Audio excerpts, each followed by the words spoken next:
শ্ৰীমন্ত শংকৰ হৰি ভকতৰ জানা যেন কল্পতৰু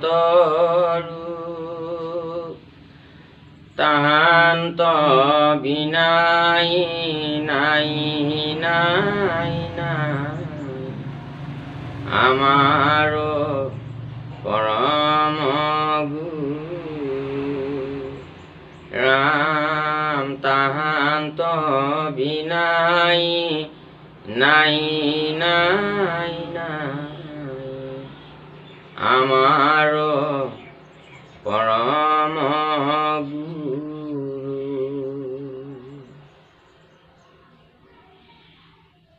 ৰাম ৰাম কৃষ্ণ। শ্ৰীকৃষ্ণৰ বৈকুণ্ঠ প্ৰয়াণ একাদশ স্কন্ধ চতুৰ্থ অধ্যায় দুলৰী ভাগৱত। অ ৰাম ৰাম ৰাম হৰি ৰাম ৰাম ৰাম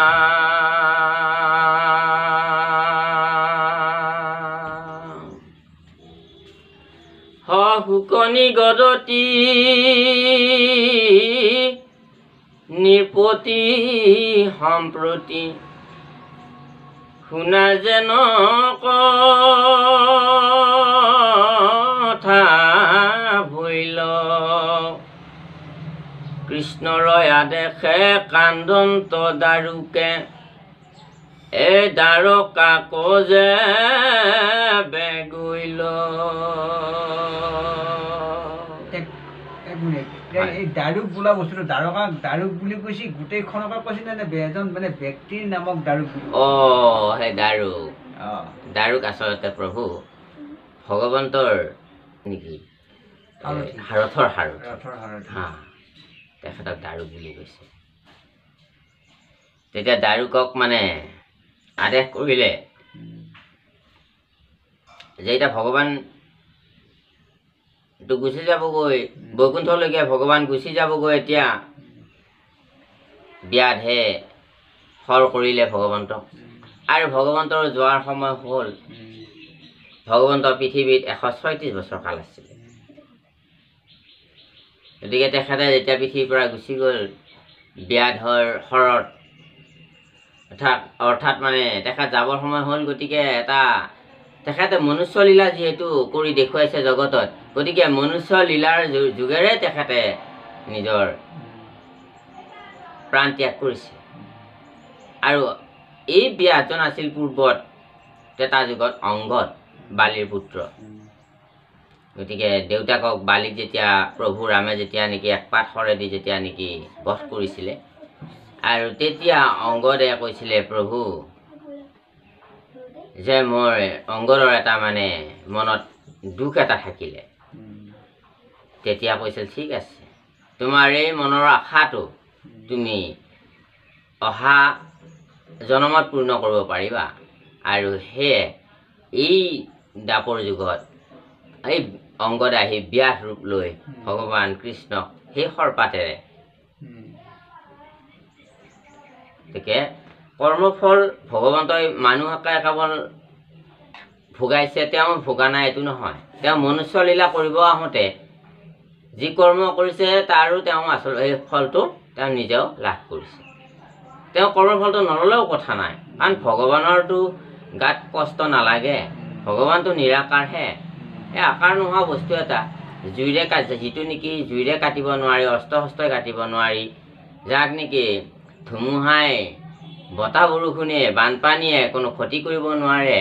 গতিকে সেই নিৰাকাৰ যিটো পৰম ব্ৰহ্ম, সেই পৰম ব্ৰহ্মকনো কোনেনো কষ্ট দিব পাৰিব, কোনেনো মাৰিব পাৰিব? কিন্তু কথা হ'ল এইটোৱে, যিহেতু তেওঁ মনুষ্য লীলা কৰি জগতত আদৰ্শ দেখুৱাব আহিছে, ধৰ্ম প্ৰতিষ্ঠা কৰিবৰ কাৰণে আহিছে, মনুষ্য লোকক ধৰ্মৰ মাৰ্গ দেখুৱাবৰ কাৰণে আহিছে। সেইকাৰণে তেখেতে সেই কথাটো যিহেতু তেওঁৰ মনৰ বাঞ্ছা আছিলে অংগদৰ, সেই মনৰ বাঞ্ছাটো পূৰ্ণ কৰিলে।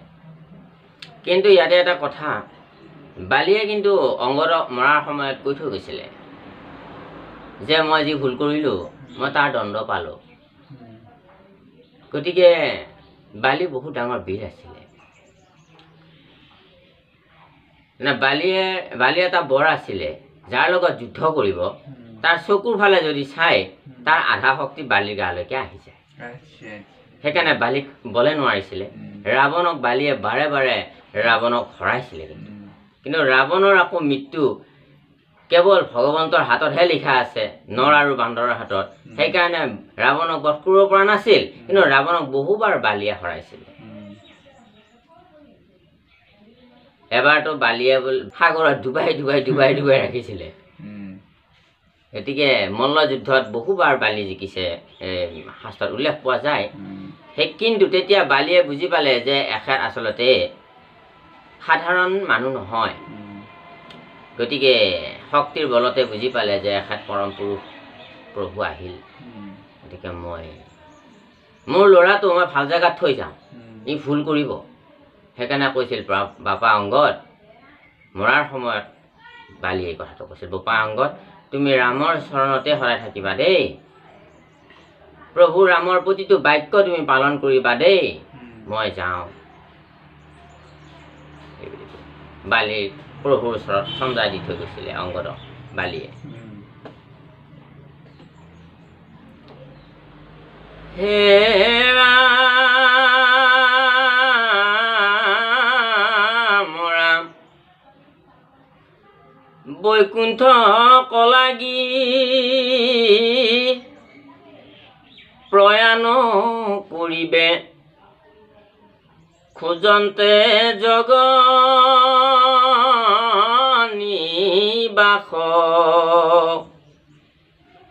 সেহি বেলাই আশী ত্ৰিদশ দেৱতা জুৰিলা জুৰি ৰহিলা জুৰি আকাশ।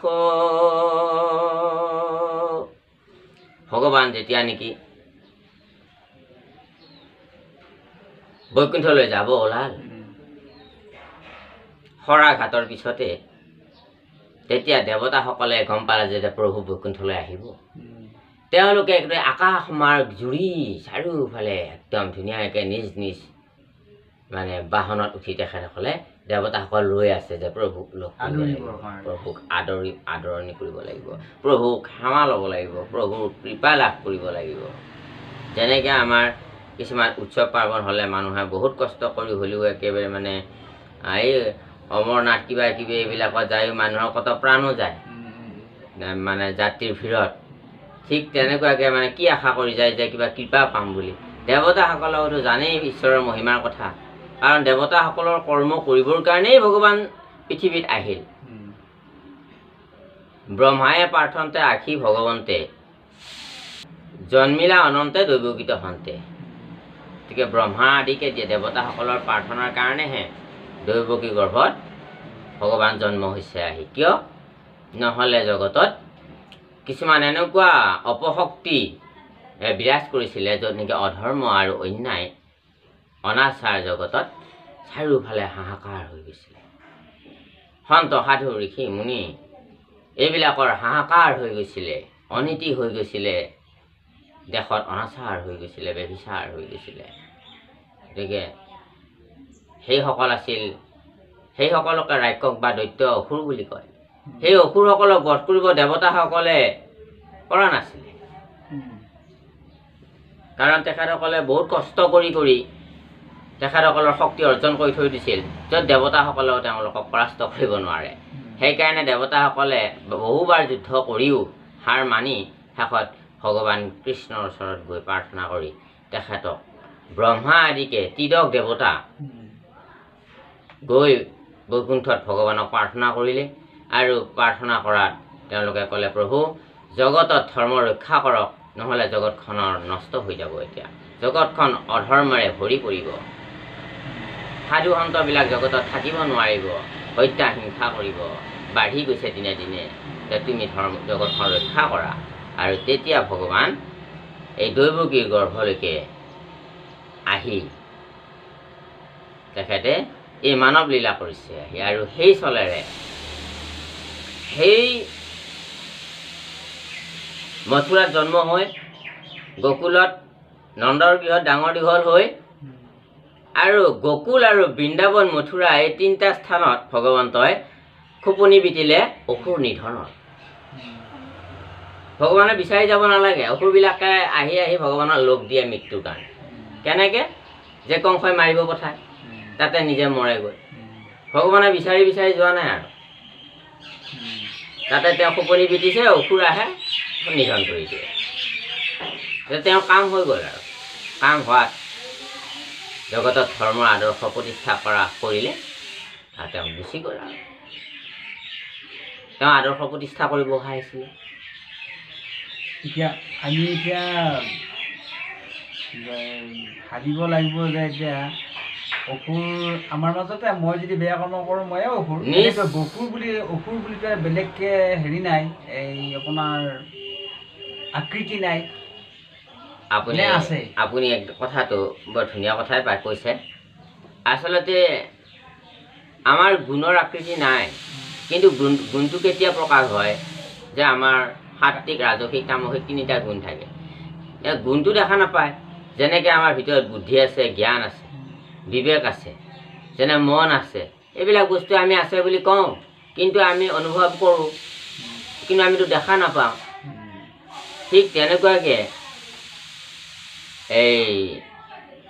এই আসুৰিক গুণটো আমি দেখা নাপাওঁ, কিন্তু আমাৰ ভিতৰতে থাকে। কেতিয়া দেখা পাওঁ? যেতিয়া মানুহজনে কৰ্মক্ষেত্ৰত দেখা পোৱা যায়, যেতিয়া মানুহজনে